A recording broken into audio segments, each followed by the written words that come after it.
오늘 우리에게 주시는 하나님의 말씀은 고린도전서 3장 10절부터 15절까지입니다.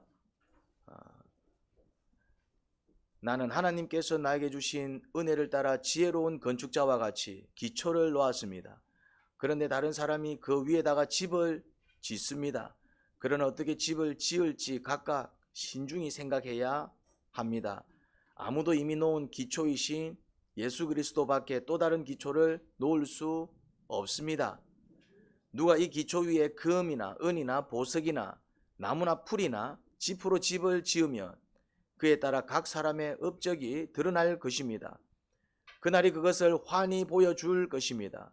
그것은 불에 드러날 것이기 때문입니다. 불이 각 사람의 업적이 어떤 것인가를 검증하여 줄 것입니다. 어떤 사람이 만든 작품이 그대로 남으면 그는 상을 받을 것이요, 어떤 사람의 작품이 타버리면 그는 손해를 볼 것입니다. 그러나 그 사람은 구원을 받을 것이지만 불속을 해치고 나오듯 할 것입니다. 아멘.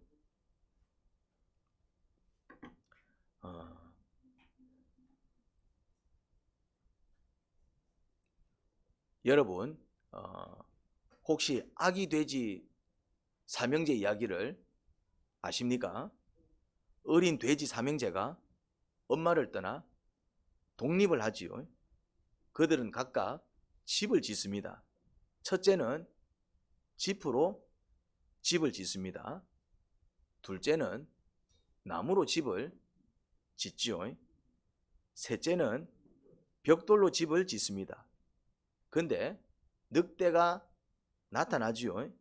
첫째 집을 후하고 불어버립니다. 지프로 지어졌기에 너무나도 쉽게 무너져 내려앉죠. 놀란 첫째 돼지는 둘째 집으로 도망을 칩니다. 그 늑대가 둘째 집을 찾아갑니다. 역시 후하고 불어버립니다. 둘째 집 역시 나무로 지어졌기에 역시나 쉽게 무너져 내립니다. 놀란 첫째 돼지와 둘째 돼지는 셋째 집으로 도망을 칩니다. 그런데 셋째 집은 벽돌로 지어졌기에 늑대가 후하고 불어도 무너져 내리지 않았습니다. 집을 지을 때 부실하게 지으면 안 됨을 알려주는 그런 우화입니다. 재미있는 동영상이 있어서 한번 가져와 봤습니다. 같이 한번 볼까요?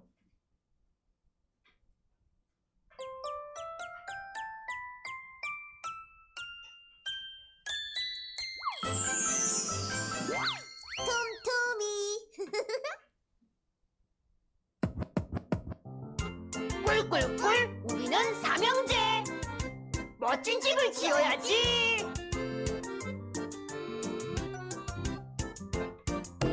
첫 번째 돼지가 집을 짓는데 지프로 차곡차곡 집을 짓는데 늑대가 나타나 후, 늑대가 나타나 후, 무너져 내렸대요. 두 번째 돼지가 집을 짓는데 나무로 차곡차곡 집을 짓는데 늑대가 나타나 후, 늑대가 나타나 후, 무너져 내렸대요. 세 번째 돼지가 집을 짓는데 벽돌로 차곡차곡 집을 짓는데 늑대가 나타나 후, 늑대가 나타나 후, 끄떡도 없었대요. 높은 집을 지읍시다. 넓은 집을 지읍시다.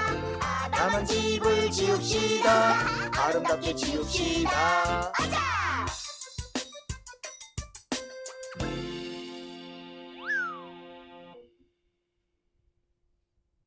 네, 느낌이 확 와닿죠.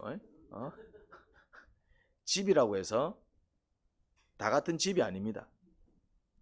지프로 지은 집이 짓기 제일 쉽습니다. 근데 제일 쉽게 무너져 내리지요. 나무로 지은 집보다는 조금 더 힘들 수 있지만 나무로 지은 집도 약하긴 마찬가지입니다. 후 불어버리니까 역시나 날아가 버렸습니다. 하지만 벽돌로 지은 집 어떻습니까? 힘듭니다. 짓기 무척 힘듭니다. 많은 노동과 땀이 들어갑니다. 하지만 힘이 든 만큼 쉽게 무너지지 않습니다. 그렇다면 집을 지을 거면 어떤 집을 지어야 할까요? 어떤 집을 지어야겠습니까? 벽돌집 아닐까요? 늑대가 나타나 후 하고 불어버리니 날아가 버리는 집이라면 무슨 소용이 있습니까?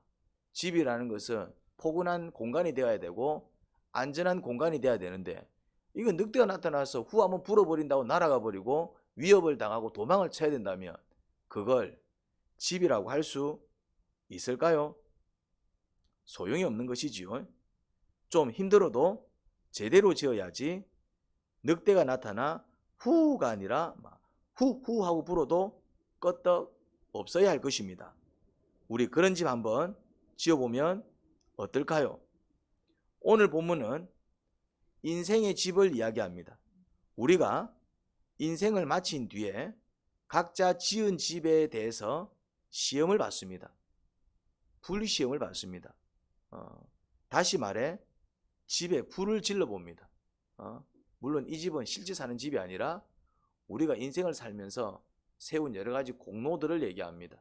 여러분들이 피땀 흘리며 수고한 그 모든 수고에 대해서 시험이 있다 이 말입니다. 하나님이 뭘 질러본다고요? 불을 질러봅니다. 불을. 내 지은 집이 그대로 있으면 공로를 인정받습니다. 그게 남아있을 때. 불에 타버리면 수고한 모든 것이 허사가 되겠지요. 수고는 했는데 주님께서는 뭐라고 얘기한다고요? 마치 수고하지 않은 것처럼 그렇게 평가해 버립니다. 너 뭐냐? 뭐가 남았지? 이런다 이 말이에요. 나는 죽도록 일했는데 불시험을 통해서 아무것도 남는 게 없는 거예요. 다 타버리면은 주님께서 어떻게 평가하신다고요? 너는 이 땅에 사는 동안 뭐 하다 왔냐? 그렇게 되는 것입니다. 그러면은 어떤 집이 인생을 마친 뒤에 불시험 앞에서도 타지 않고 그대로 남는 집일까요? 벽돌로 지은 집 같은 말이죠. 인생을 마친 다음에 다음 생애에 가지고 갈 수 있는 집을 지어야 합니다. 그래서 우리가 이 땅에서 살면서 수고한 것을 다음 생에 천국에 가지고 갈 수 있는 게 있고요. 이 땅에서 수고한 것을 가지고 가지 못하는 게 있습니다. 똑같은 수고인데 똑같은 에너지가 들어가요. 밤잠을 못 자고 땀을 흘리고 수고하고 노력합니다. 그런데 그 수고한 그 공로를 천국까지 가지고 갈 수 있는 그런 공로가 있고요. 그런데 천국에는 가지 못하는 그런 수고와 공로가 있습니다. 이 땅에서는 요긴하지만 죽은 다음에는 아무짝에 쓸모없는 것, 그런 것들이 바로 불에 타버리는 수고입니다. 무슨 말인지 이해가 됩니까? 죽은 다음에도 내가 수고한 것을 천국에 고스란히 가지고 갈 수 있는 수고, 그런 것이 바로 불에 타지 않는 공로입니다. 그런 게 뭐가 있을까요?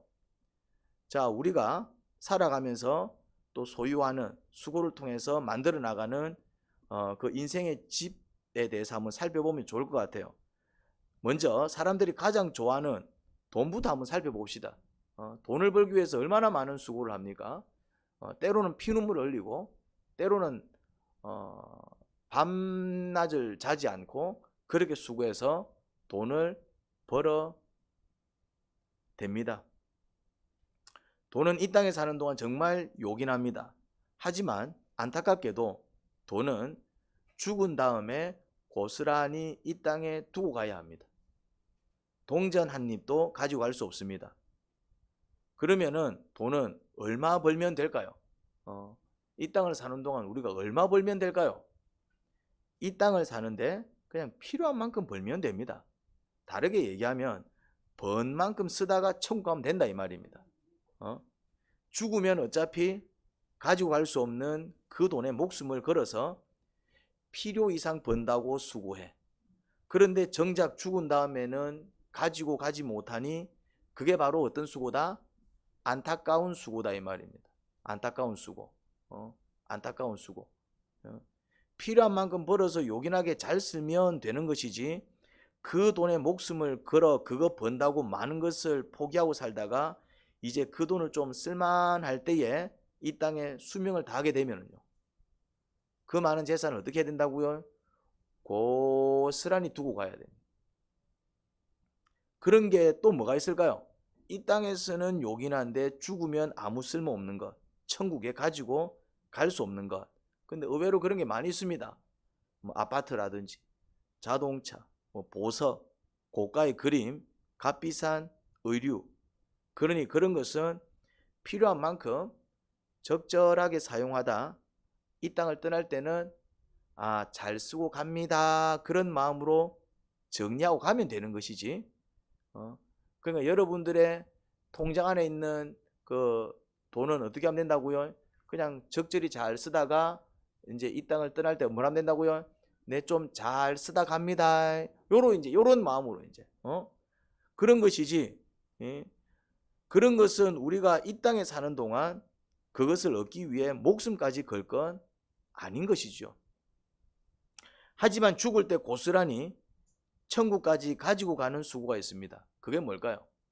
내가 수고해서 만든 것 그대로 천국까지 가지고 가는 게 있습니다. 그게 뭘까요? 생각해 보신 적 있습니까? 그게 바로 성품입니다. 성품. 물질적인 것은 이 땅에 사는 동안에만 필요하지만 혼적이고 영적인 것은 죽은 다음에도 고스란히 가지고 갑니다. 성품은 혼적인 것입니다. 성품은 혼적인 것이에요. 내가 기른 성품은 고스란히 가지고 갑니다. 성품은 또 성화와 연결되어 있기 때문에 영적이기도 합니다. 그러니 성품의 변화에는 목숨을 걸 필요가 있어요. 이거는 고스란히 가지고 가는 거예요.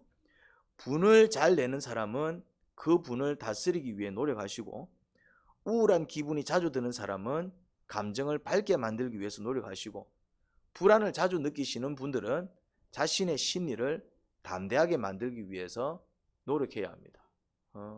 이 분노와 우울과 불안은 우리의 성품을 병들게 만드는 3대 요소입니다.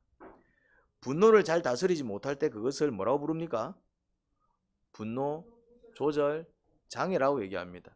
심리적 질병으로 치부합니다. 우울한 기분을 잘 다스리지 못할 때 그것을 뭐라고 부릅니까? 그것을 우울증이라고 얘기합니다. 심리적 질병으로 본다 이 말입니다. 그리고 불안을 다스리지 못할 때 그것을 뭐라고 부릅니까? 그걸 공황 장애라고 부릅니다. 이런 장애가 한 가지만 있어도 성품은 치명적으로 흔들릴 수밖에 없습니다.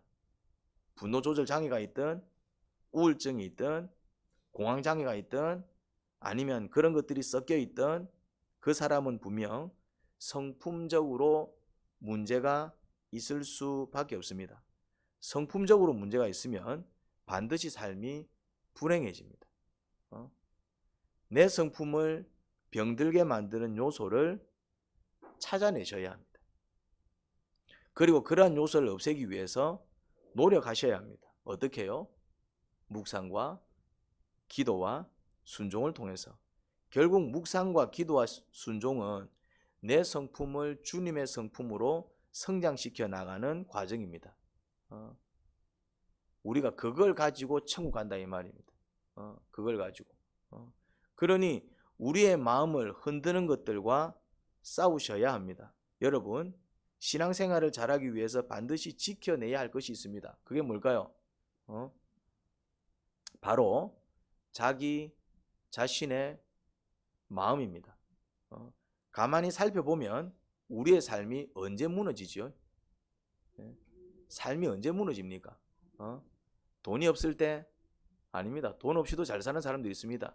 차가 없을 때 버스 타고도 잘 사시는 분들 많습니다. 집이 없을 때 월세 단간판에 살아도 뭐 불편 없이 사는 사람들이 있습니다. 원룸 고시원에서도 뭐 그냥 밝게 행복하게 사는 사람들이 또 의외로 있어요. 하지만은 뭐가 무너질 때? 마음이 무너지면은 그때부터 뭘 경험합니까? 지옥을 경험합니다. 돈 많아도 마음이 무너지면 그때부터 지옥을 경험합니다. 70평, 100평, 저 제니스, 뭐 저런 아이파크 저런 데 살아도 마음이 무너지면 지옥을 경험합니다. 벤츠, 외제차, 비싼 값비싼 차를 몰고 다녀도 마음이 무너지면 그때부터 지옥을 경험합니다. 자신의 마음을 지키지 못할 때 삶이 무너지고 모든 게 무너집니다. 그럴 때 우리는 엄청난 혼란이나 불행 혹은 고통을 느낍니다. 언제요? 마음이 무너질 때. 울면서 얘기할 때 가만히 보면은 지금 뭐가 무너졌다? 마음이 무너졌습니다. 어떤 이유로 말미암아. 그러면은 왜 마음이 이렇게 중요할까? 이 마음에서 바로 뭐가 나온다? 생명이 나옵니다. 성경 그렇게 얘기하고 있습니다. 마음에서 뭐가 나온다? 생명이 나온다. 생명이 나온다. 그러니까 우리의 생명을 결정짓는 게 뭐란 얘기입니까? 마음이란 얘기입니다. 돈이 좀 많으면 조금 편하게 삽니다. 돈이 없으면 좀 불편하게 삽니다. 쌀통에 쌀이 많으면 좀 배부르게 삽니다. 근데 쌀통에 살이 없으면 좀 이렇게 하루에 한 끼씩 굶어야 되겠죠. 그런 불편함은 있지만은 그런 어떤 물질적인 것이 나의 생명을 결정하지 않습니다. 내 삶의 지옥과 내 삶의 천국을 결정하지 않습니다. 내 삶의 천국과 내 삶의 지옥은 뭐가 결정한다? 마음이 결정합니다. 행복지수는 어느 나라가 높다? 가난할수록 높습니다. 그 말이 안 되잖아요. 가난할수록 행복지수가 높아요. 왜 그럴까요? 욕심도 없고 경쟁도 없고 내만 못 사는 게 아니라 다 못 사니까 그렇게 마음이 힘들지 않은 거예요.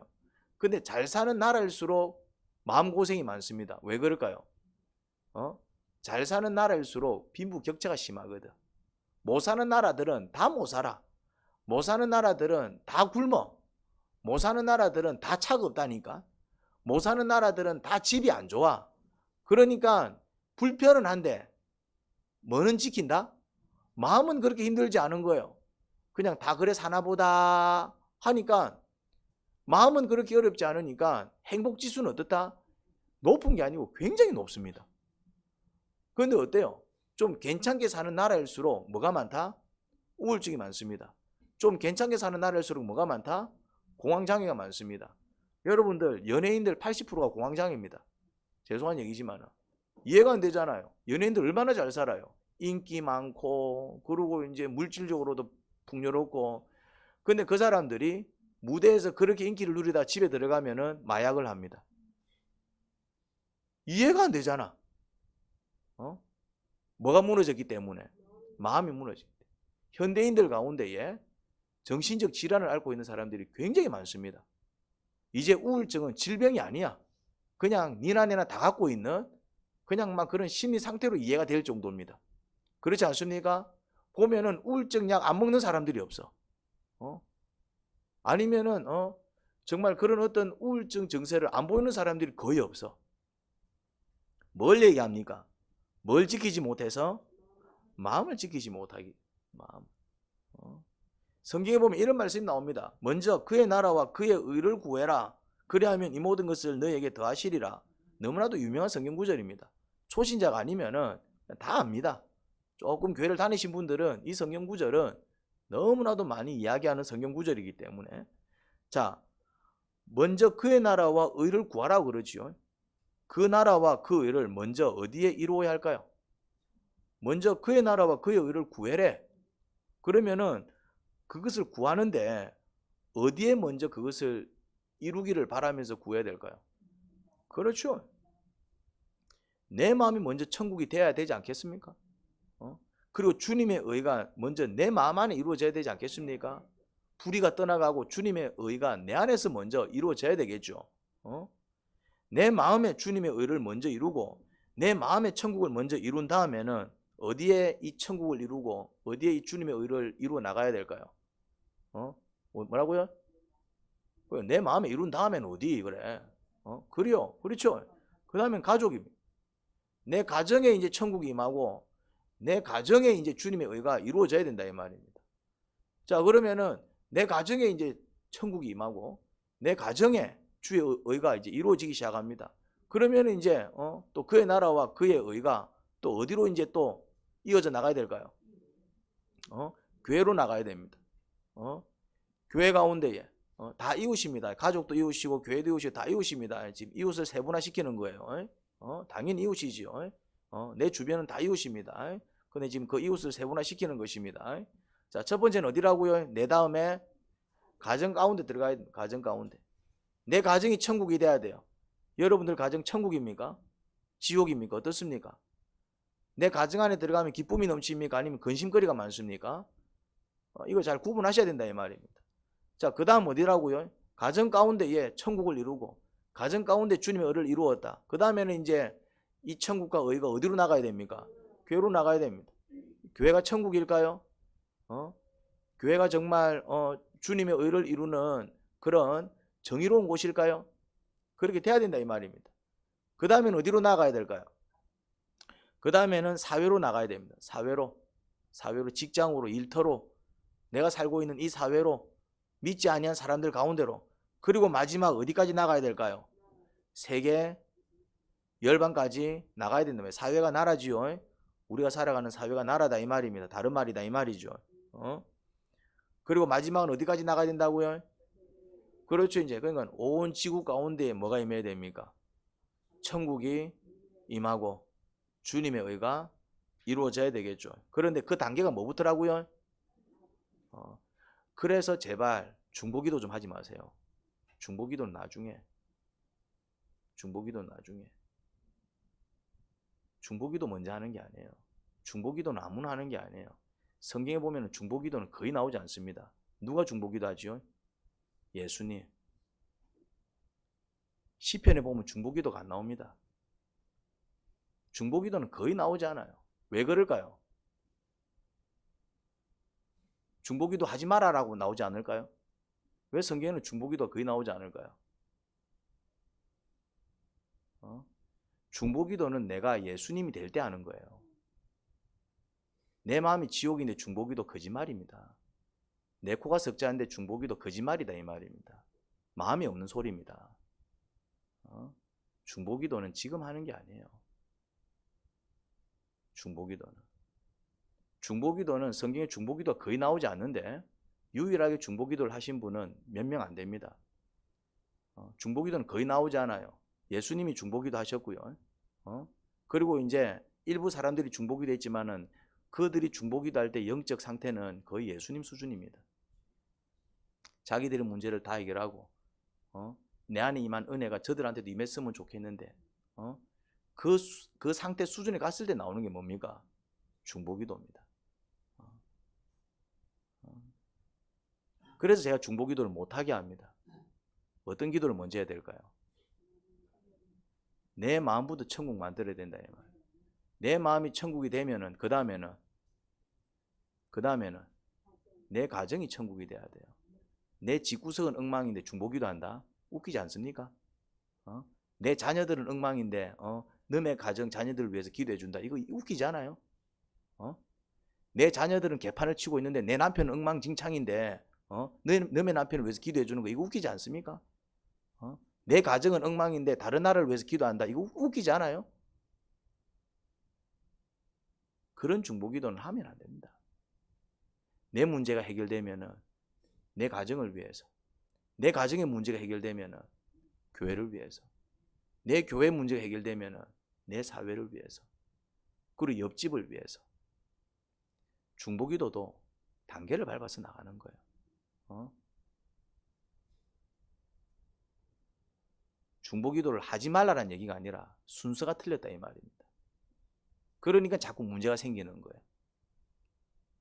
자꾸 문제가 생긴다 이 말이죠. 중요한 원리입니다. 그래서 제일 먼저 천국을 이루고 제일 먼저 주의 의를 이루어야 될 곳이 어디라고요? 내 마음입니다. 그러니 우리가 아침마다 묵상합니다. 그리고 매일 기도합니다. 그리고 하나님 말씀에 순종하기 위해서 노력합니다. 그렇게 하는 첫 번째 목적이 뭐라고요? 내 마음을 천국으로 만들기 위해서입니다. 내 마음 안에 먼저 주님의 의를 이루기 위해서입니다. 그러니 내 마음을 지옥으로 만드는 요소, 내 마음에 자리를 잡고 있는 불의와 싸워야 합니다. 내 마음을 지옥으로 만드는 요소들이 있어요. 내 안에 이미 자리를 잡은 불의가 있다 이 말입니다. 그런 것들과 싸워야 돼요. 그게 바로 그의 나라와 그의 의를 구하는 자세입니다. 당연히 기도해야 되겠죠. 기도만 해야 될 게 아니라 뭐도 해야 된다? 싸움도 같이 해야 됩니다. 몸부림을 쳐야 된다 이 말입니다. 내 마음을 지옥으로 만드는 요소들 많이 있죠. 그 중에서 대표적인 것들만 살펴보자면 앞서 말한 뭐가 있다? 분노, 우울한 기분, 불안입니다. 그런 것들이 나를 힘들게 만들어 버립니다. 여러분, 분노가 치밀 때 있죠. 화가 날 때가 있습니다. 이런저런 이유로 화가 날 때가 있어요. 분노가 치밀 때 그 분노와 싸워야 됩니다. 근데 분노가 치밀 때 나를 화나게 만드는 사람과 싸우면 안 됩니다. 분노가 치밀 때 이 분노와 싸우는 게 아니라 대개 사람들은 내가 화가 나면은 누구랑 싸우냐면은 나를 화나게 만드는 사람과 싸워요. 만약에 나를 화나게 만드는 사람과 싸우게 되면 어떤 일이 벌어질까요? 분노는 더 치밉니다. 나를 화나게 만드는 사람하고 싸웁니다. 그러면은 분노가 해결되고 문제가 해결됩니까? 아니면 더 활활 타오릅니까? 해보셔서 알 거 아닙니까? 해보셔서 알 거 아닙니까? 나를 화나게 만드는 사람이나 환경과 싸우면 안 되고 뭐와 싸워야 된다고요? 분노 자체와 싸워야 됩니다. 분노 자체와. 우울한 기분이 내 안에 감돌 수 있어요. 상실감, 실패감, 열등감, 그게 다 우울한 기분입니다. 좌절, 실망, 그런 것이 내 안에 감돌 수가 있어요. 어떤 이유로? 그때 나를 우울하게 만드는 사람, 그런 환경을 원망하거나 그에게 혹은 그것에 불평하면 안 됩니다. 그럼 어떤 일이 벌어질까요? 그 상심과 그 좌절감은 더 심해집니다. 나를 실망시키는 요소들, 내 마음을 좌절시키는 요소들, 나를 힘들게 하는 요소, 그런 환경을 자꾸 바라보게 되고 내 환경은 왜 이 모양이야? 또 나를 그렇게 만드는 사람을 자꾸 상대해서 너 왜 자꾸 그 모양이니? 그렇게 불평과 불만을 자꾸 쏟아내게 되면은 어떤 일이 벌어진다고요? 그 문제가 해결되고 내 기분이 밝아지는 게 아니라 더 우울한 기분, 더 상실된 마음속으로 흘러들어가 버립니다. 침몰당한다 이 말입니다. 그때는 뭐랑 싸워야 될까요? 그렇죠. 그 우울한 기분 자체와 싸워야 되는 거예요. 내가 왜 이런 일로 우울해하지? 내가 왜 이런 일로 상심하지? 내가 왜 이런 일로 불안이 고개를 들 때도 마찬가지입니다. 나를 불안하게 만드는 사람이나 그 환경과 싸우면 안 되고 그러면 더 불안해집니다. 그냥 그 불안 자체와 싸워야 합니다. 다시 말해 그런 일로 분노를 느끼고 그런 일로 우울한 기분이 들고 그런 일로 불안해하는 내 자신과 싸워야 된다 이 말이죠. 왜 나는 그런 말에 발끈하지? 무슨 말인지 이해됩니까? 뭐 그런 말 할 수도 있는데 나는 왜 그런 이야기를 이해를 못하지? 나는 왜 저런 사람들을 이해를 못하지? 왜 난 저런 모습을 보면 화가 나지? 왜 나는 이런 일에 자꾸 기분이 우울해지지? 왜 이런 일로 자꾸 실망을 하지? 뭐와 싸워야 된다고요? 그런 일로 불안을 느끼고 그런 일로 우울한 기분에 쌓이고 그런 일로 분노를 느끼는 내 자신과 싸워야 되는 거예요. 지난 시간에도 이야기했죠. 나는 안 건들면 천사야. 그런 말을 하지 말라 그랬죠. 진짜 천사는 건드려도 이해하고 넘어갈 줄 아는 사람이 천사입니다. 건드는 족족 받아치는 사람은 천사가 아니라 뭡니까? 마귀입니다. 나는 안 건들면 천사야. 이 사람은 나는 마귀다 이 말입니다. 그 말은 하면 안 돼. 부끄러운 줄 알아야 돼. 건드렸을 때에 안 건들면은 안 괜찮은 사람은 없어요. 안 건드렸는데도 불구하고 난리를 치는 사람은 진짜 병원에 가야 됩니다. 그런 사람은. 그런 사람 아닌 딴에는 안 건들면은 다 괜찮아. 그런데 진짜 천사는 건드려도 그냥 허허 웃으면서 이해하고 넘어가는 사람은 우리가 천사라고 부르는 것이지, 건드는 족족 막 다 반응하고 자극하고 발끈하고 난리를 치는 사람은 천사가 아니야. 나는 안 건들면 천사. 이건 말이 안 되는 소리다 이 말.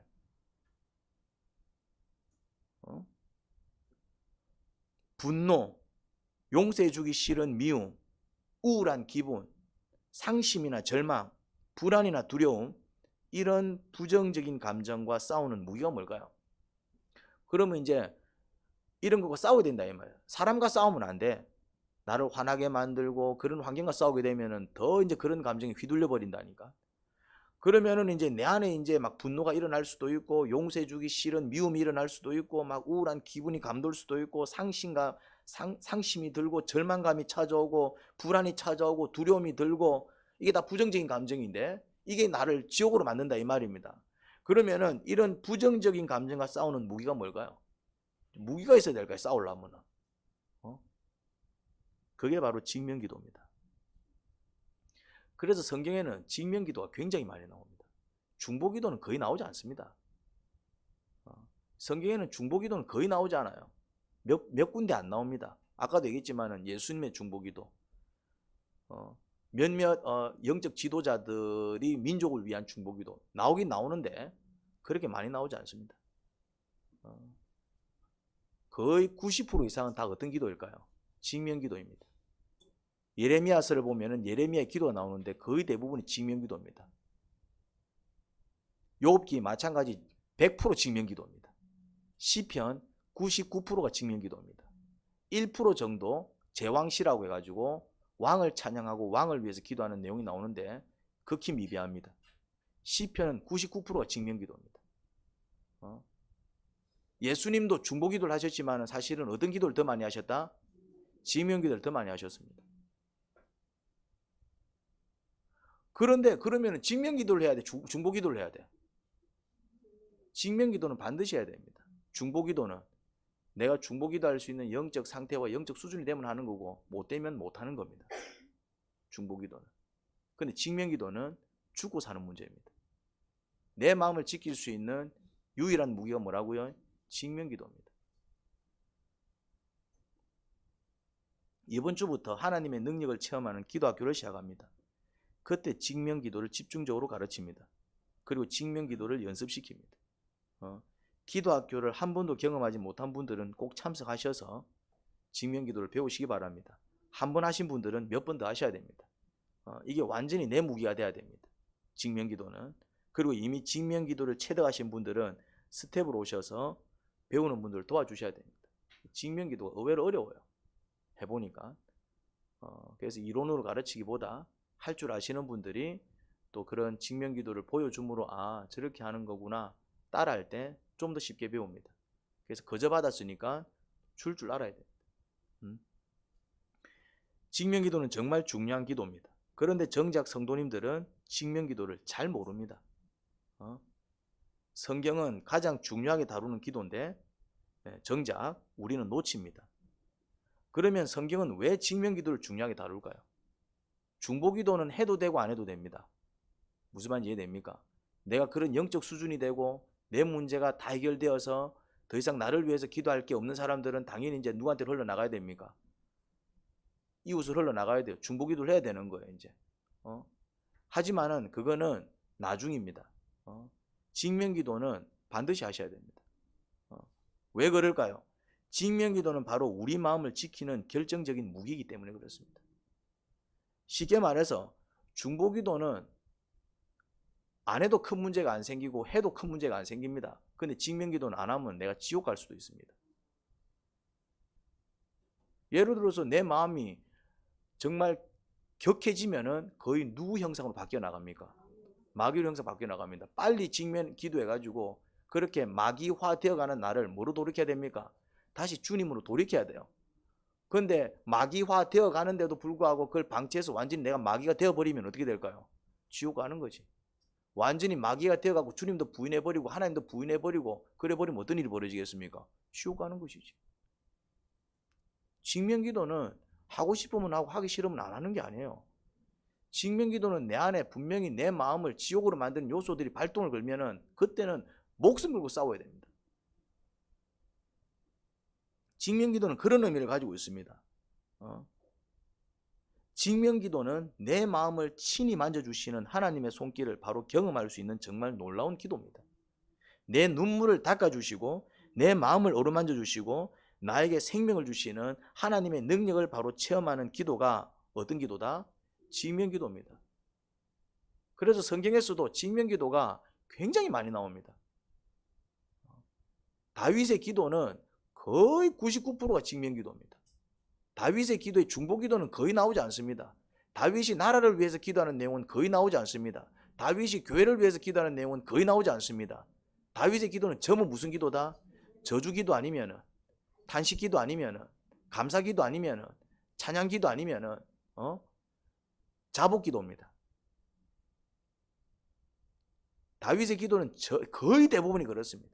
감사기도 아니면은, 찬양기도 아니면은, 탄식기도 아니면은, 저주기도 아니면은, 자복기도입니다.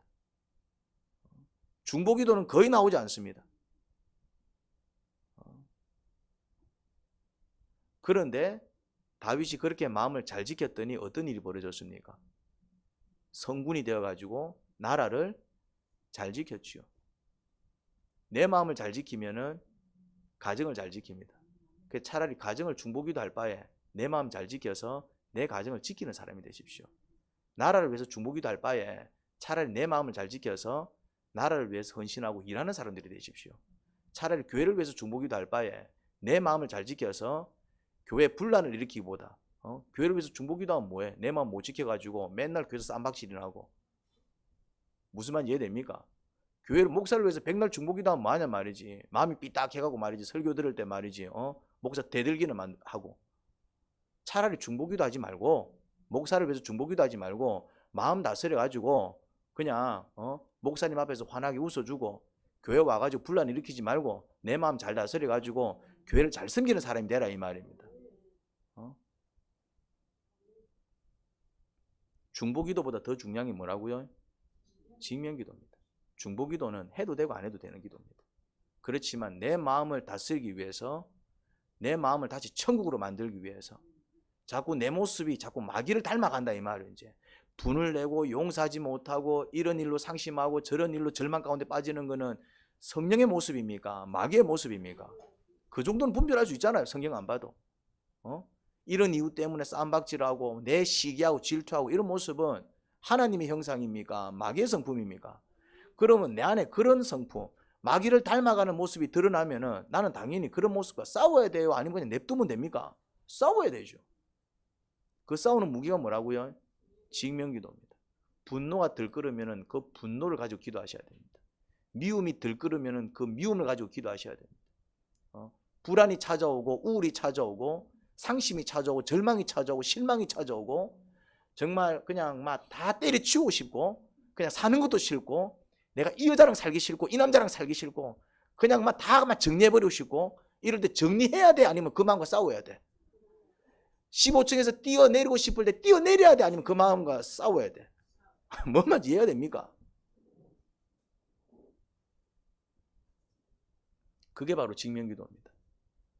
그래서 그런 감정과 마음을 실제로 행동해서 문제를 일으키기보다는 그런 마음과 감정을 어디로 가지고 들어간다? 기도의 자리로. 기도의 자리로.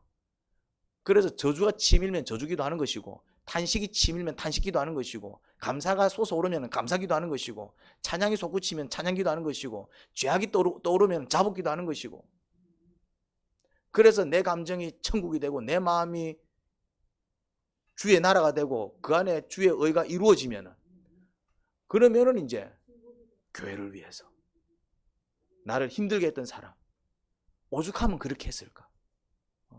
지도 오죽하면 그랬을까? 지도 얼마나 힘들었으면 그런 말을 했을까? 오히려 불쌍히 여기면서 그 영혼을 위해서 기도해주고 중보기도는 그렇게 나가는 겁니다. 뭔가 한국교회에 문제가 있는 것 같고 우리 교회 이렇게 되면 안 될 것 같은데 그런 게 안타까워서 그 기도는 언제? 먼저 내 안에 천국을 이루고 먼저 내 안에 주님의 의를 이룬 다음에 그러고 가정을 보니까 우리 가정도 천국이 돼야 되는데 그러고 보니까 교회를 보니까 우리 교회도 천국이 돼야 되는데 그러고 보니까 이 나라를 보니까 이 나라도 천국이 돼야 되는데 그러고 보니까 정말 이 세계를 보니 이 세상도 천국이 돼야 되는데 그때 터져 나오는 게 뭐라고요? 중보기도입니다. 이 순서를 기억하시기 바랍니다. 또 한 토막만 가지고 이대원 목사는 이상하게 가르치더라. 중보기도를 하지 말라 그러더라. 좀 그러지 좀 마. 문맥이 그 문맥이 아니잖아. 순서가 아니다 이 말입니다. 순서가. 하나님 아버지, 기도하는 자들이 되어야 합니다. 근데 어떤 기도를 해야 될까요? 먼저 각자의 마음을 다스리는 기도를 해야 합니다. 그게 1순위입니다. 중보기도도 해야 되고요. 또 다양한 기도를 해야지요. 하지만 그 전에 먼저 내 마음을 천국으로 만들고 먼저 내 안에 주님의 의를 이루는 기도부터 해야 합니다. 내가 정말 주님의 사람이 되지 못하고 내 안에 먼저 주님의 형상을 이루지 못하고 내 성품이 주님의 성품이 되지 못하면 지옥 같은 삶을 살게 됩니다. 그런 상태에서 중보기도가 무슨 의미가 있겠습니까? 그런 상태에서 무슨 역할을 감당할 수 있겠습니까? 오히려 내가 마귀가 되어서 분란을 일으킬 텐데, 주님의 영광을 가릴 텐데, 그러니 오히려 내 마음을 다스려서 마귀의 형상을 날려버리고 주님의 형상을 세워나가고, 불안과 정말 두려움, 그런 부정적인 감정 다 떨쳐버리고 이제는 내 안에 평안과 기쁨이 넘쳐서 그 기쁨을 나눠줄 수 있고 그 평안을 나눠줄 수 있고 그 은혜를 나눠주는 사람이 되어야 되지 않겠습니까? 그러려면 먼저 내 안에 천국을 이루고 먼저 내 안에 주님의 의를 이루는 사람들이 되어야 할 것입니다. 힘써 기도하게 하세요. 먼저 주님 앞에 모든 것을 쏟아내게 하세요. 그래서 내 눈물을 닦아주시고 내 마음을 만져주시고 나를 새롭게 변화시켜 주시는 그 하나님의 능력을 경험케 하소서. 예수님 이름으로 기도합니다. 아멘.